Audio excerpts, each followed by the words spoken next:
Hi everyone, morning and welcome to our final show and tell for the Digital Inclusion in Temporary Accommodation Discovery Project. Some of you will know that FutureGov have been kind of conducting deep user research over the past couple of weeks. They've spoken with borough TA leads, with residents living in temporary accommodation hostels, and today they'll be sharing a summary of their findings, insights, and then a summary of the recommendations coming out of this work. In terms of the session, it will be a show and tell, so we'll be presenting a lot, but if there are questions as we're going through the slides, please do put them in the chat. Please do introduce yourselves in the chat. It would be good to see who's here today.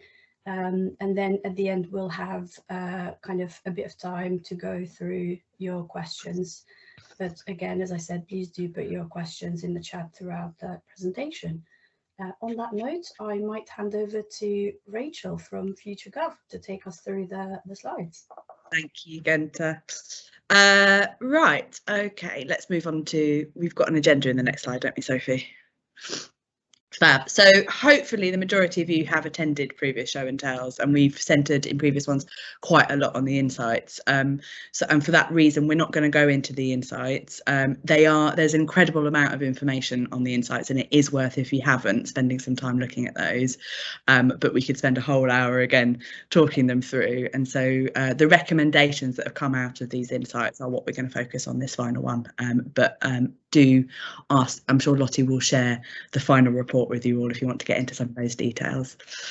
So what we're going to do is I'll give a quick, for context, what we've done and how we got to where we've got to, and then Hannah and I will be spending some time going through the recommendations, and there'll be time at the end for some questions. Next. So very quickly, for context, this was an 8-week piece of ethnographic research that we at FutureGov have done in partnership with Lottie and London councils, where we have gone in and spoken with a number of hostel managers and people living in temporary accommodation hostels.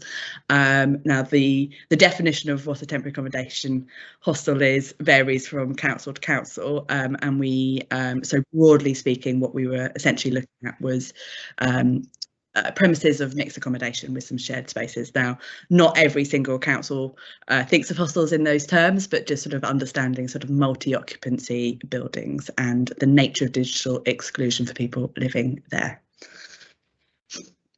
Next slide, please. So here you'll see that we did over 30 hours of interviews, both with people in councils, commissioners, hostel managers, and also face-to-face interviews with people in hostels. We couldn't do all of London, but we did try to get a range of different types of hostels and different places in London. So you will see on the bottom here the councils where we visited, and it's a range of inner and outer, but also different types of provision. So some specialist hostel pathway for single adults, some families, and there were quite a few mixed accommodation. Next slide. So next slide, please. Like I said, I'm not going to go into the insights because we could be here all day, but it is definitely worth you getting your head into and getting your hands on a copy and looking at, because I think it is very, very helpful. But just in summary, in terms of setting the scene, every different hostel is different. I mean, that sounds a bit obvious, but the shape and the size of the building and who is in them will differ within boroughs and across boroughs. And so the solutions for addressing digital exclusion for people living in them may need to be different. It is a range of different solutions. There is no single answer on that. And therefore, when thinking about that, you will need to think about the range of provision that you've got in your borough and across London.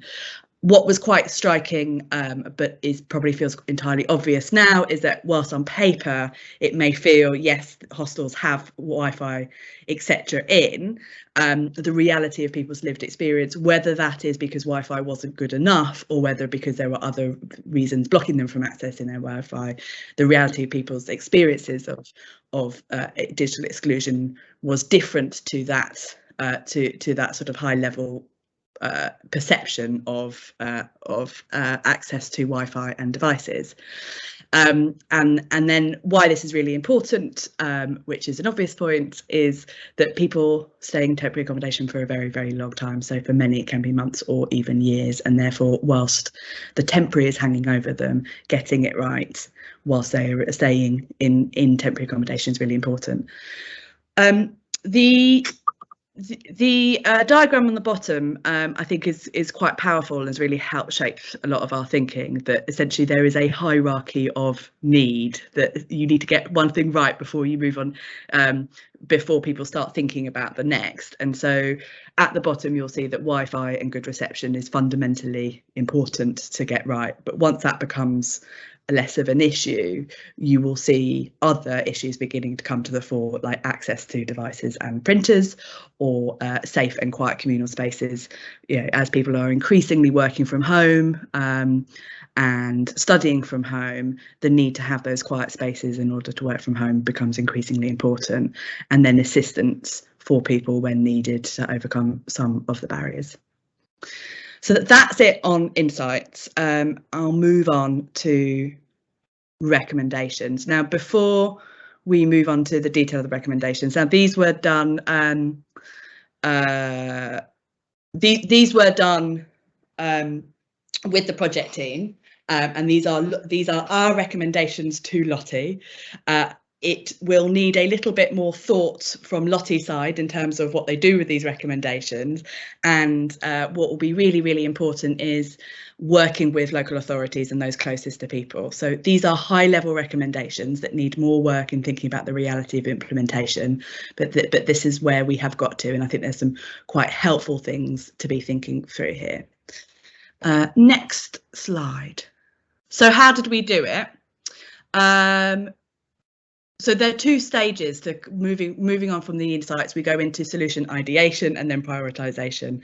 And so with that rich level of insights that I've just spoken about, we as a team, so working with GLA, Lottie, London councils and some of the other boroughs, we posed some questions that came out of the insights around, well, how might we provide strong, reliable Wi-Fi, etc. And you'll see those questions at the top of the page. And then, because there are about 1,000 ideas that come out of that, we needed to have some way of prioritising it. So on the bottom right here, you'll see a diagram that is quite useful to help start prioritising it. And it's the effort versus impact. And so as we present these recommendations, you will see that we have done it in the do it now, make it a project, make it a task, or park, and that's basically where they've lain on the scale. Now, the reality is that within some of these recommendations, some of the tasks attached to those recommendations may be more difficult or easier. So the reality may not work out like that. So whilst we sort of thought about it in terms of quick wins initially, I think we've taken some of that wording out because we do recognise that when it gets down into the detail of actually implementing it, that some of this might be more complicated, or depending on each borough's circumstances, that might be more difficult. But hopefully you'll see that how we've reached the position on some of these recommendations. Next slide. Right, I'm handing over to Hannah. Thanks, Rachel. Hi, everyone. Yeah, okay, let's get into it. So these are our recommendations to do now. So ones that we think are relatively high impact, but hopefully some of the ones that don't require as much resource to get started. So kind of some things to get us going. So yeah, interesting selection of things here. Like, I think a selection of Wi-Fi. So we're really thinking about the bottom of that pyramid, and like, how can we get Wi-Fi in place in hostels now and in future? So in existing hostels and when procuring new buildings. How can we work with existing organisations to get devices to residents? And then how can we make, oh, sorry, the screen's just gone a little bit funny. Yeah, how can we make our existing Wi-Fi work best for our building? So yeah, how can we make the technology we have work best for the environment that we are working in. Next slide, and I'll go into a bit more detail.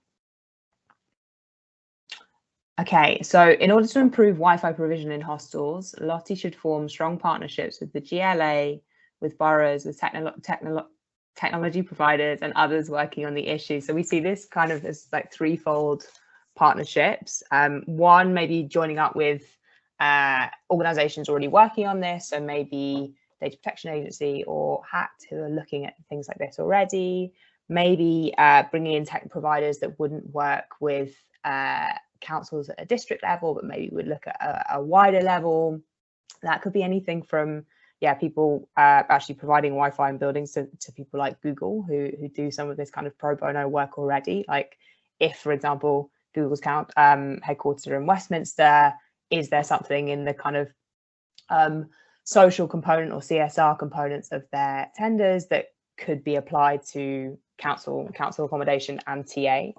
And then building partnerships with groups of boroughs to address this kind of at a wider level. So yeah, are there services, organizations that we could work with at a wider scale to make this work for us? And then some smaller kind of examples of that, like writing way-leave agreements that allow us to, this is Lottie writing way-leave template agreements that allow service providers to install Wi-Fi over third-party land, creating case studies of where these partnerships have been successful. We know that there are some really interesting examples of this going on already throughout London. So people see the value of it and take the time to invest in building those relationships. And yeah, I think we've talked about the third one. Obviously, the building relationships is the bigger bit here.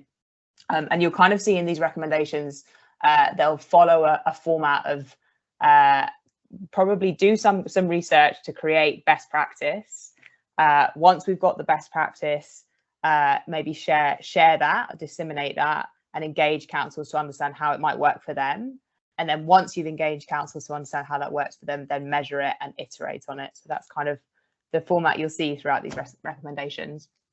Another really interesting one here, in order to ensure quality Wi-Fi on all newly provided hostels, Lottie should support councils to make sure quality digital infrastructure is a key part of future TA hostel contracts and leases. So you've probably seen this before, like in the way that, for example, when you are procuring new hostel accommodation, can we have spaces for children? Can we have a garden? Can we have a certain amount of communal space? Just building digital provision into that. So Lottie creating the guidance and the wording that could be included in tenders, contracts, leases, so that quality digital infrastructure provision is a core part of contracts and monitored. So that might include detail on the connectivity required. So like specific Wi-Fi strengths, for example, to allow people to do work in their rooms.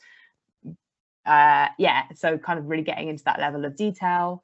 A communal space that could be used as a digital kind of private space for residents to do things online, support for residents to access devices, and this could be replaced by a kind of minimum standard that just becomes the default of how London councils procure new TA accommodation. So just building in quality digital provision from the start.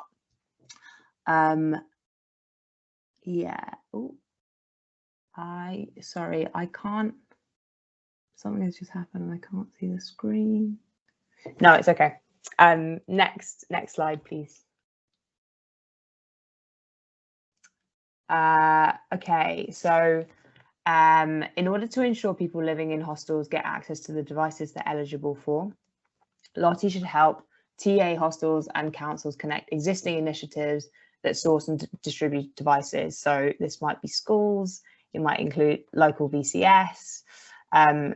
This is just making use of what's already out there, right? So there's lots of this stuff that's kind of popped up, proliferated throughout, especially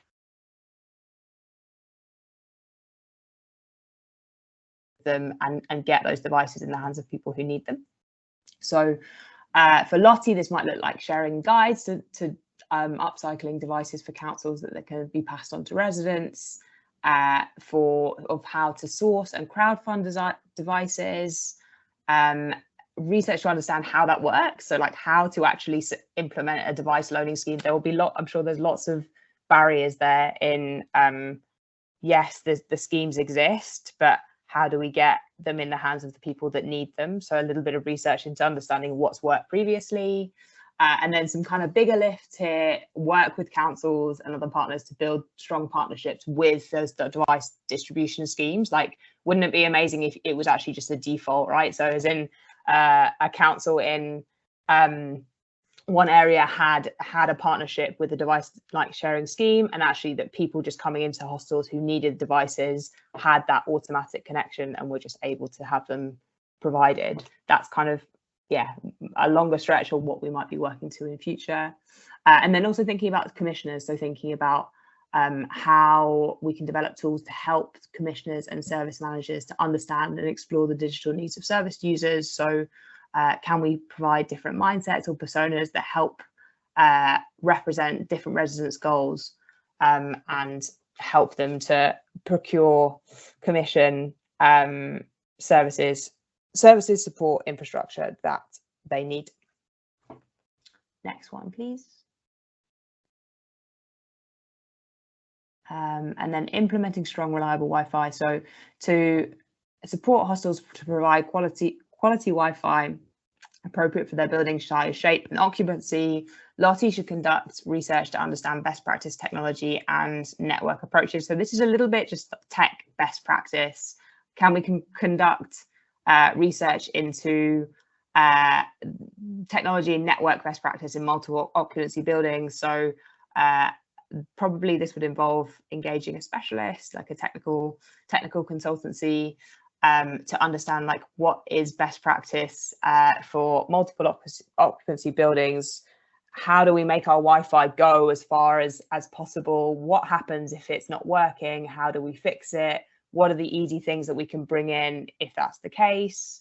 And producing a little fact sheet on that, talking to councils to understand what they can do, what's relevant for them, and then exploring how do we fund that, exploring corporate philanthropy and partnerships, possibilities for adapters, routers, other identified tech solutions to make that happen. So that's our kind of things that we could get thinking about kind of sooner or now. I think going to pass on to Rachel to think about some of those bigger lifts, but maybe some of the most impactful recommendations that we have. Cheers, Hannah. Yeah, as Hannah says, a sort of that might take a bit more effort, but will be worth it given the impact. So the next slide. It's a really long list. I'm not going to go through them here. I'll go through them in the next slides. But here you will see the short list. Right. Okay.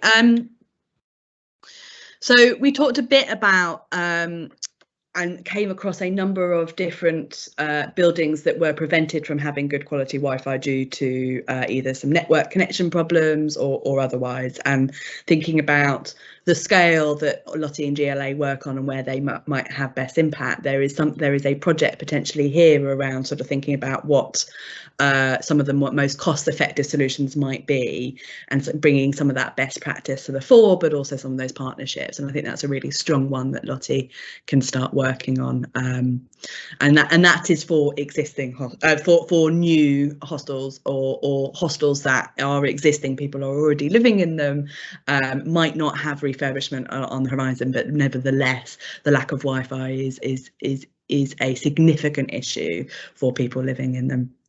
And then the next one is that point around, whilst on paper it looks like there is good quality Wi-Fi and that there aren't any issues because people aren't complaining, that actually getting under this research has been incredibly helpful to understand the reality of people's, get a rich understanding. And so there is a recommendation here about, how do we continue to understand what Wi-Fi effectiveness is like, or or digital exclusion, and what is the best light touch way of continuing to monitor that. And we think there is something in there for Lottie to do to begin to come up with some techniques about the most effective way of gathering feedback. Now, of course, we don't want that to become a sort of a beast within itself, that people are very, very busy and are getting on with their day jobs, but actually it is incredibly important to not rely on feedback on people complaining in order to understand what people's experiences are, because the reality is when we spoke to people is they were able to put up with quite a lot, and also find some quite good workarounds, but that actually had access to Wi-Fi devices, etc., being addressed, that those wouldn't be issues. Next slide. Another project would be about sort of onboarding. So when people move into their temporary accommodation hostel, they have a welcome package. They are welcomed by often the hostel manager, etc. And there is a project in there to make sure that and support people who work, key workers and people who live in temporary accommodation, to think about digital access as part of that welcome package, and that there may be something for Lottie to do there in terms of creating a template information guide that could then be adapted for people on a either hostel by hostel basis or a borough by borough basis, and that could be based on best practice. And you'll see on the right here sort of a list of the sort of stuff that actually really incredibly helpful for people to be explicitly told about, rather than waiting to find out from each other and other hostels. So that word of mouth has been incredibly powerful, but there's something there around onboarding, an onboarding leaflet specifically around digital.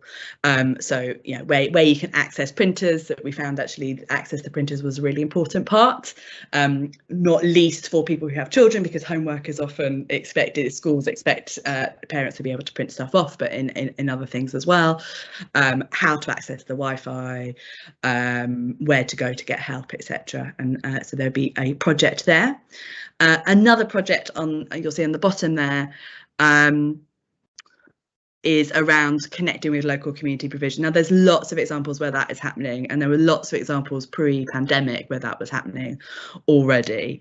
And given the need for social distancing, I think a lot of that has fallen by the wayside, and could do with some strengthening. And I am sure all of you were probably already thinking about that anyway. But there is a lot of local provision, local voluntary sector, adult community learning, etc., that does do work on digital exclusion and access to computers, and the research did find that people found the accessibility of that was much better when people came into the hostels. Now, where there is multiple occupancy, that makes a lot more sense. There is value for money in doing that, and that is even more important where you get to some of the outer London areas where the distance from libraries, etc., and some other community hubs will be further apart. But so there is some work to do there in joining that up. Next slide.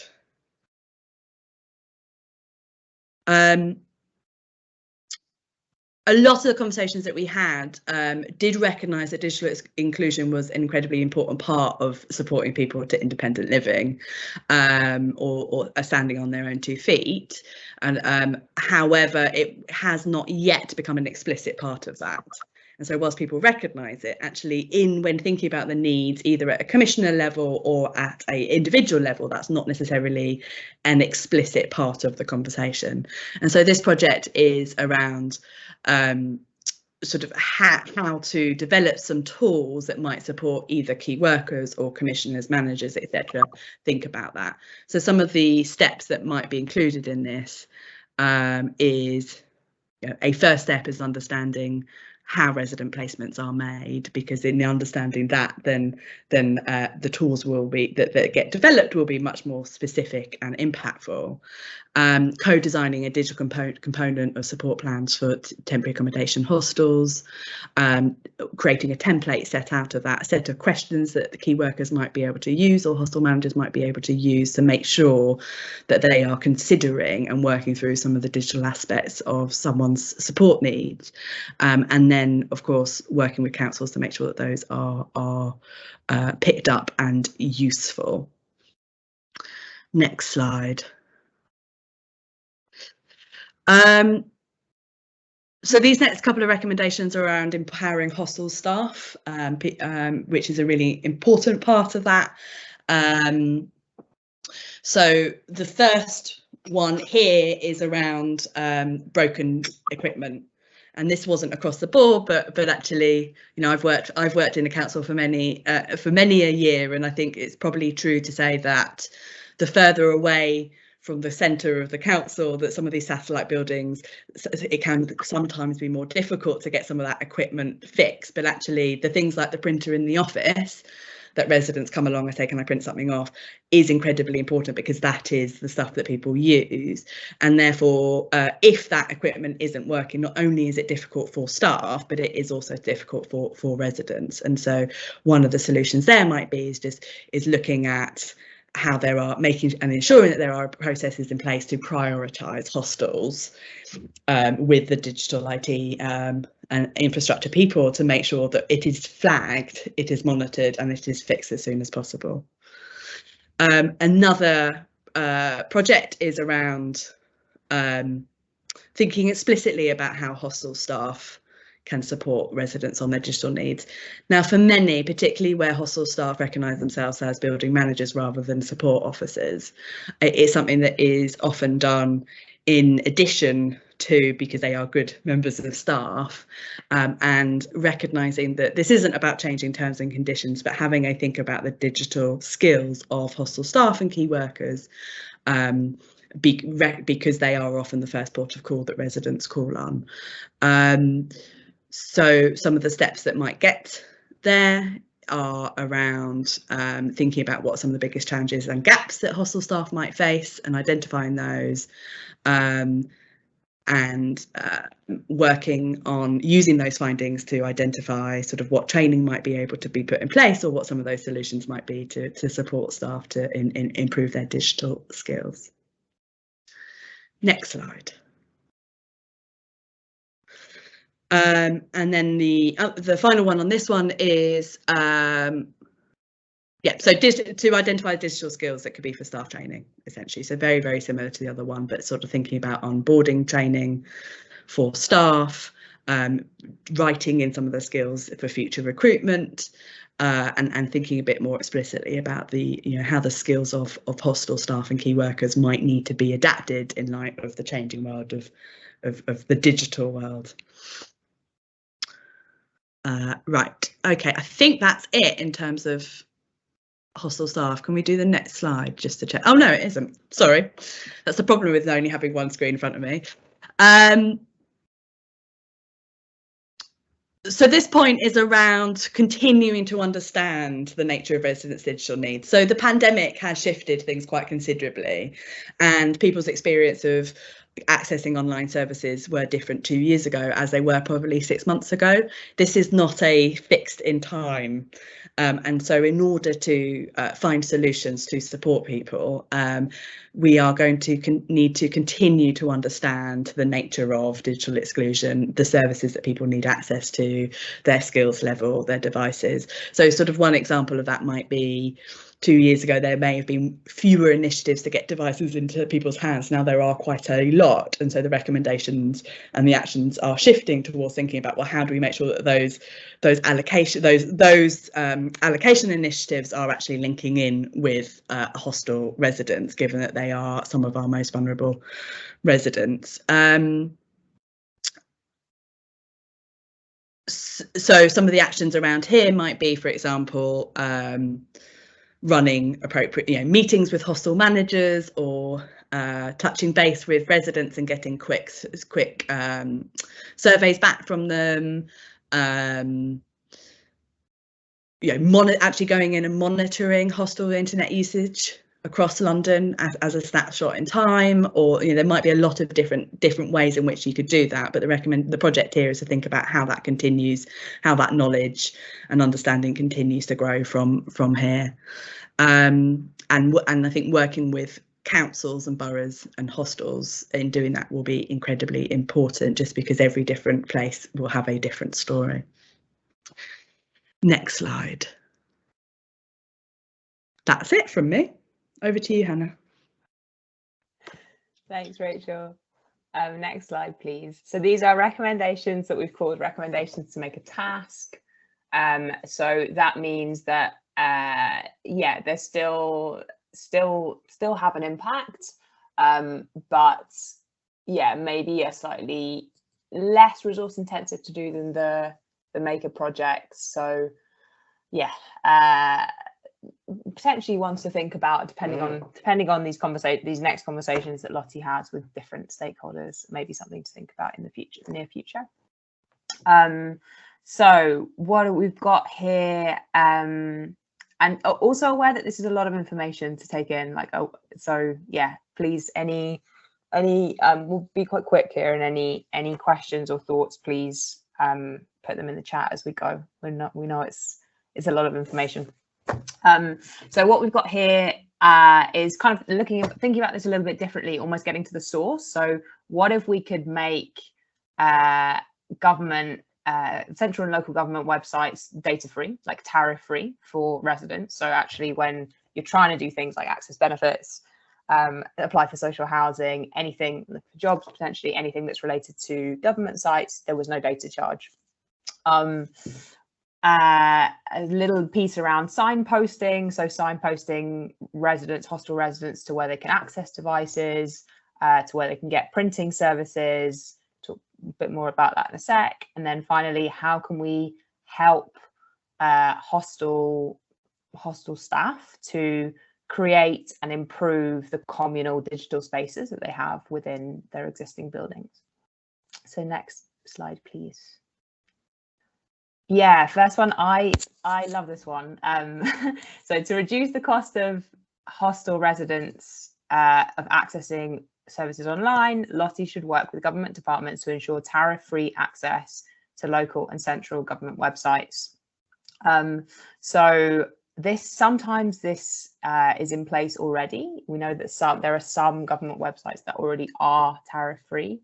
The NHS, for example, like this is a big part of a campaign last year to make the NHS website data free for people, so that vulnerable people could access COVID services and healthcare for free during the pandemic. So we know that it's possible. So just understanding where that's already in place, working with London councils to understand that space further. And then making the request, developing a campaign. It depends how big or small an ask it is, but making the request of those relevant websites to be tariff free for citizens, and making the case for doing that, and then making sure that council staff know that they're aware. Obviously, council staff and residents know they're aware. This can help with planning. So if you know, for example, if you're coming into a hostel, maybe have a pay-as-you-go phone or buying a small data package, then you can say, okay, all of the stuff that I'm doing around benefits or all of the stuff that I'm doing around housing, that's not going to come out of my data package, which can be, yeah, super helpful for obviously people on budget. Next slide. Providing residents with devices, spaces, equipment. So yeah, these are both kind of around signposting. So to increase access to devices, Lottie should work with boroughs to signpost hostel residents to where they can access devices and local schemes. So yeah, I think this came up a lot in the research about people at different levels of kind of crisis or just going through quite a chaotic time, coming into TA, coming into hostels, and just not necessarily not having necessarily the things that they need, the devices that they need, the printers they need to do the things they need to do in their everyday life, but maybe moving to a new area, not being familiar with what's around them, maybe not wanting to ask staff. So just this is just about making it super clear. If you don't have these things, this is where you can go. This is how much it's going to cost you. This is who can help you. These are what these are about. So it's kind of, yeah, a little bit of kind of going into a new area, helping you feel comfortable, helping you to navigate what's there for you digitally. So yeah, stuff for Lottie to do, things for Lottie to do here. Research and create local lists of technical repair companies, charities, organisations that donate devices, provide free IT support in different regions of London. Yeah, I think there's got to be a regional thing here. engaging hostel staff to provide residents with these lists so that they can use them, talk to them about how they would actually go about engaging with them if it's a device company, for example, to ensure that they're going to get used. And then this could, for example, become part of the onboarding, the kind of digital onboarding that we were talking about to hostels, and then measuring impact. So just checking in with hostels at intervals to ensure that these are being used, or understand how residents are using these different services. And then much the same thing, and then iterating and improving on that if not. And then much the same thing with printers. So yeah, ensuring residents can print. So yeah, schools, homework, paperwork, providing evidence for ID for social housing. Lottie should work with boroughs to signpost residents to printing services, researching which local spaces around hostels can provide printing, and give information to hostels to share during onboarding. We know, again, we know that people, despite there maybe being a library down the road where you can print for free, people will go to the shop that they can see that's closest, that they can see a sign that they have printing, but end up paying 50p per sheet, and that taking like a big chunk, like a ridiculous chunk really out of their weekly or monthly budget. So we know that this is a problem. Like we've seen, these seem simple things, but they're things that people aren't doing. So these are some of those quick fixes maybe that we could do that could make it easier for people to get the things that they need to do done. Next slide, please. I think this is the final one. So so to ensure people have safe and productive spaces to work from home and study, Lottie should work with TA hostels on how they can create or improve IT spaces in existing buildings. So this is about improving existing communal spaces. Can we essentially first understand what councils have to play, or what hostel managers have to play with, like the kind of space that they have to play with, like in their existing buildings, like whether it's a room, whether it's a corner, whether they already have those spaces, and therefore what would be helpful guidance to provide. Then providing guidance on what a great, so it's almost like the third level up of the digital pyramid, the hierarchy of digital needs. So how can we help hostels to create safe, private, quiet digital spaces within their existing buildings, and kind of best practice for doing that. So yeah, considering like noise, who can access the room, how open it is. We know that there was a big issue of safety here and people not feeling safe, uncomfortable, doing the things that they need to do online with maybe different people passing through, privacy of passwords, logins. We've got quite a lot of information on that from this research. So yeah, just using that to say, okay, if you have an existing space, maybe here's how you could make it better, safer, more comfortable, more private for the people that you have. Or if you have a little corner within a communal space, how could we work to make that kind of a digital corner? Yeah, and then engaging hostel managers to show them this work and support them with any questions if they wanted to do that. I think that's it.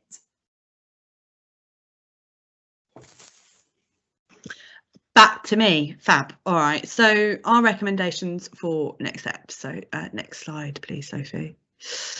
So I've talked a bit about this already, that it's going to need a bit of a period of time for, these are our recommendations, Future Gov to Lottie. So it's going to need a bit of a period of time for Lottie to work and discuss with GLA, London councils, boroughs and potentially hostel managers about the reality of some of these recommendations, what the resources are that might be needed behind them, the impact of those solutions and partnerships required, and that should be the next step. So it's sort of a bit of reflection, which is why we are presenting these as recommendations rather than jointly with Lottie, but you will hear from Genta in a moment about what Lottie will be doing next.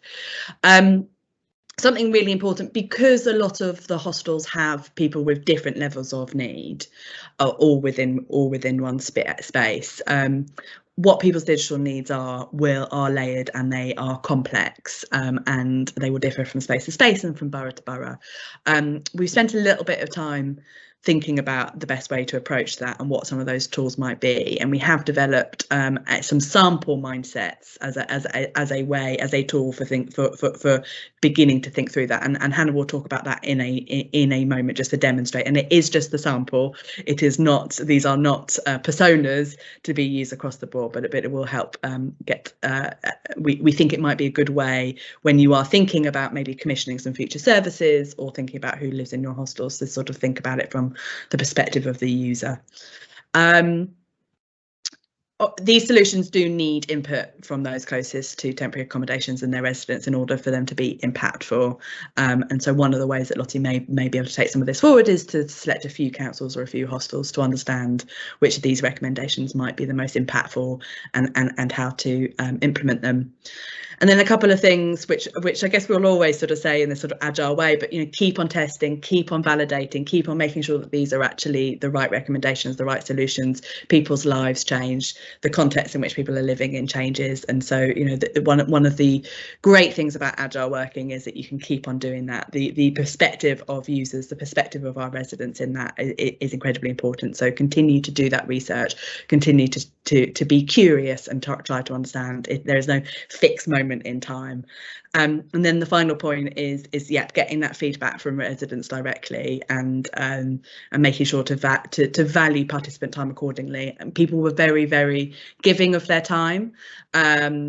But one of the things that was quite important was incentivizing people to take part through vouchers, and I think that was one of the reasons we were able to move quite quickly. So if you were wanting to do some similar stuff within your own hostels, we would recommend that, because it is people's lives, as you will know much better than I do, and a big thank you really to everyone for taking part and being so open about that.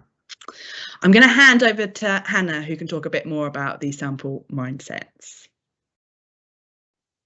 Yeah, thank you. This is just really quickly, but I think we've just shown you a bunch of recommendations, right? And we've talked about impact and level of impact versus kind of scale of people, or like breadth of people that we're going to reach. But I think this is just almost a plea or plug to consider depth as much as breadth. So yeah, it's Wi-Fi should be the foundation of Wi-Fi and connectivity should be the foundation of what we're looking to provide here. But we also came across, and you work with, I'm sure, like day to day people with different levels of complex intersectional needs, and yeah, sometimes they'll need different levels of support digitally as they do in life. So an example mindset here, and we've created a few of these, and they're just it's not one person, it's not even one kind of person, it's maybe a mindset that lots of different people might have if they're in temporary accommodation. Just an example. So we call this hunker down. So the situation is, for various reasons, the world feels chaotic and confusing, and I'm learning to live by myself independently. At times I try to work on my goals, but I'm bombarded with new complex things, services, technology, maybe a new language.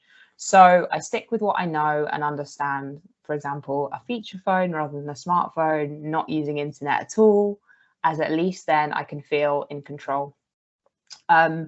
Some examples of people that we've encountered who might fall into this are people that don't speak English, people who are asylum seeking or have refugee status, people who have been thrown out of their homes, who are victims of domestic violence, who have different addiction issues, complex mental health or physical needs. So what we found, some of the things they need are, I need ongoing support to slowly build my understanding of new services or technologies, and to empower me to try new things, maybe one at a time. So some example relevant recommendations from the list that we've just shown you that might work for them were that key worker support plan. So integrating digital support into the key worker support plan. Like if we can identify from the start when we're having those conversations and setting goals for the next 3 months, for the next 6 months, can we integrate digital support in there and think maybe step by step, what are the things that they're going to need? What are the might be devices, It might be, yeah, getting onto the internet for the first time and slowly building those up. And yeah, also the research, so understanding residents' internet needs and experience within a hostel, really important for kind of developing these recommendations further. And then maybe the onboarding, so helping hostels create a digital onboarding template for residents. It's just a thought kind of starter. We have a few others of these, but yeah, just thinking about breadth as well as depth. Yeah, depth as well as breadth is what we're looking to do here. And then I think either Rachel or Genta to finish off. Yeah, I was just going to say, thank you to everyone for giving up their time, and it's been a really, really interesting project, and it's been the first sort of face-to-face research we've done in a really long time, and I think it really has been valuable. So just thank you to everyone. Yeah, thank you. We've loved it. Over to you, Genta. Is there anything that you wanted to say before we open up to questions? Yeah, no, I was wondering actually if we could go to questions first, and then we can maybe end with a few kind of words about what Lottie will do next. But yeah, really keen to hear from the people on the call, really, to see, do you have any, do these things make sense? Do they resonate with you? Are you finding the same thing? I think we had Fiona earlier on saying that actually housing associations came to broadly similar conclusions around the need for good broadband and things like that. So I'll go quiet for a few seconds in case there are any questions. Dominika, you've got your hand up. Hi, sorry, yes. I'm generally working kind of on the other end. So I do work with people who are homeless, at risk of homelessness, and have a history. So that could be pretty much everything from literally rough sleeping through temporary accommodations, hostels to PRS and so on, HMO and so on. And I work for a charity, and basically I deal with a lot of the problems you actually mentioned, but completely from the other side. And you're absolutely right. What we've noticed during the COVID, that actually the problem became the data poverty rather than the lack of the devices. Suddenly you could get the devices even if the governmental laptops program was really difficult. There was, for example, a project called Community Calling, which actually provided us handset, and we gave them out to clients. Those particular ones that come with 10 gig of data a month, but still not enough actually to do schoolwork, to do office work, anything really. But my main question about what you were talking about is you do seem to be putting quite a lot of expectations on the actual staff within HMOs, hostels, and so on. And as someone who works for a charity, which about 25% of our staff are ex-service users, and even from the remaining group, the digital skills are actually still poor in general population. I mean, I do have a background of 10 years literally in IT and aftermarket repairs shop. And that was actually what kind of got me into the social sector. And I mean, first of all, workers in those places will have a lot of work as it is. Additionally, they will need to have an understanding of digital needs and how people might be talking about it, plus something from actually coming from the other bit I'm dealing with, which is actual literacy, reading. And I'm not talking about the foreign speakers. I'm talking about British nationals who are adults and are struggling to read, whether because they never had a chance or neurodiversity and so on. But how, with all of that going on and the low digital understanding of digital and exclusion and actually having those digital skills, how do you imagine it will be delivered by staff? The reason I'm asking, I've been running previously a digital inclusion project within Sadak Council in partnership with Sadak Council, and it was about creating hubs in different places, different local communities. And the idea was that it's going to be run by volunteers, so-called digital champions. Well, we didn't have a problem with recruitment of those volunteers. the quality of the skills of those volunteers, unfortunately, wasn't even close to what was required. So taking all of that into consideration, I'm aware that came out quite lengthy, but how do you imagine, are you thinking about providing maybe some additional training to staff so the staff actually has those skills in the first place, like the basic troubleshooting of a printer or troubleshooting of a Wi-Fi connection, something like that, before they're actually able to help others? Yeah, amazing question. It is. Shall I answer it? I mean, I think everything that you said is exactly, essentially, sort of where we're angling at. That and absolutely recognizing that people have very, very busy day jobs. It is that, but nevertheless, people do go to staff to ask questions, and so the recommendation is around how can staff be supported to build those digital skills, essentially. And I think it needs a little bit of careful thought about how to do that. And it may be around training, it may be, there's a number of different things, but it's exactly that, is recognizing the digital exclusion of staff themselves will need to be addressed in order to support residents. Yeah, I think maybe there are three things that come to mind here. Like, one is the research. So one of the things we said is like research and understanding like what's going on in the hostel, actually, what are the digital needs of residents, but then also as part of that, what are the digital needs of staff? Where are they in these different levels? So we have, that kind of being like the foundation for a lot of this work that goes on. I think the second thing is splitting, yes, residents might need support, but who's going to provide that support? Like, is it sometimes we quite often met with hostel managers who were often kind of building, almost like looking more after the building as their primary role. And then additionally, we're kind of the first point of contact that residents would see coming in and out every day. They also have key workers in some places, such as Kensington and Chelsea. I think they have a digital skills specific person that comes in and helps to provide that. So sometimes there might be specialist support. So I think it's a piece of like looking at all the people that are around a resident, supporting them and thinking who is best placed to provide them with different skills that they might need. And then I think the third thing is, kind of as Rachel said, like a lot of this is happening already and some of it isn't necessarily digital. So it might just be that actually one of the massive things that came up was English, right? And just understanding complex forms, complex application systems, jargon that's in a lot of those government systems, like whether we like it or not. So is there what some people were doing already was just reading out, like people couldn't necessarily read a form, but they could, if someone read something simple out to them, then they could understand it. So is it some of those things?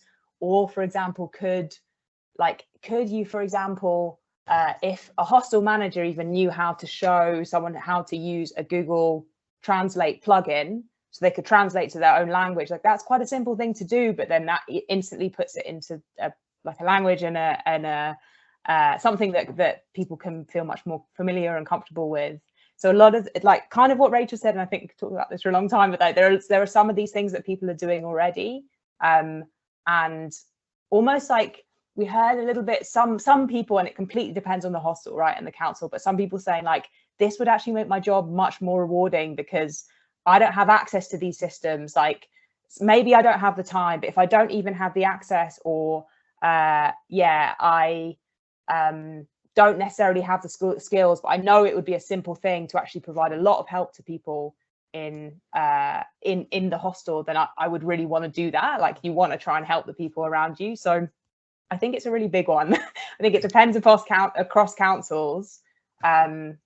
And it's a bigger thing about looking at the different roles and how that's split amongst their staff, right? But I think it's such an important one. It is very true, because generally I'm the part that delivers that support for wherever the gaps are, because I work across London. But just a quick follow-up. So I'm pretty sure you're familiar with the Essential Digital Skills Framework by the government. But just to kind of push it a little bit in, even if you look at that, even for majority of my colleagues, I would say about at least half of the things on that list will not be doable. And those are considered essentials, and my colleagues are office workers. So it might be also worth considering lobbying the government about changing and addressing generally those things in the general population, not just the homelessness. Yeah, no, really great point. And clearly, as you know, as Rachel and Hannah have mentioned, there's kind of a range of things I guess we need to kind of take forward in order to kind of start addressing some of these issues, and clearly skills is absolutely a big part of it. I think we've only got a couple of minutes left, so unless there are any other questions, I was just going to end by saying, you know, what, as Rachel mentioned, there's lots and lots of suggestions for what we could do in the future, and I think in between now and definitely early in the new year, we'll be scoping out a couple of things that we need, we should take forward. What this research has kind of almost provided the evidence for from a Lottie perspective is that need to sort out Wi-Fi in hostels.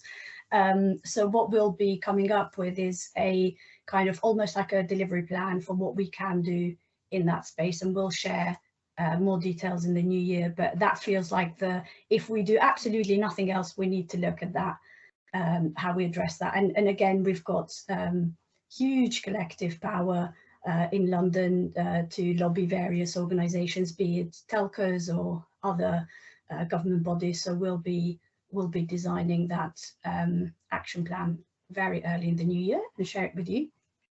But kind of final thoughts from me are thank you to all of you for being here today, for giving up time, for helping us shape and contributing to this work. That's been incredibly helpful. We couldn't have done it without you. And thanks to all the other borough colleagues who are not on the call, but who've actually contributed their time and thoughts in various workshops and interviews. And then just to say thank you to Rachel, Hannah, and the rest of the Future Gov team who couldn't be here today. Yeah, thank you. It's been great to work with you actually on this, and kind of the depth of research and all the different nuances of digital exclusion. It's been great to see all of that. So thank you to everyone, and season's greetings as well.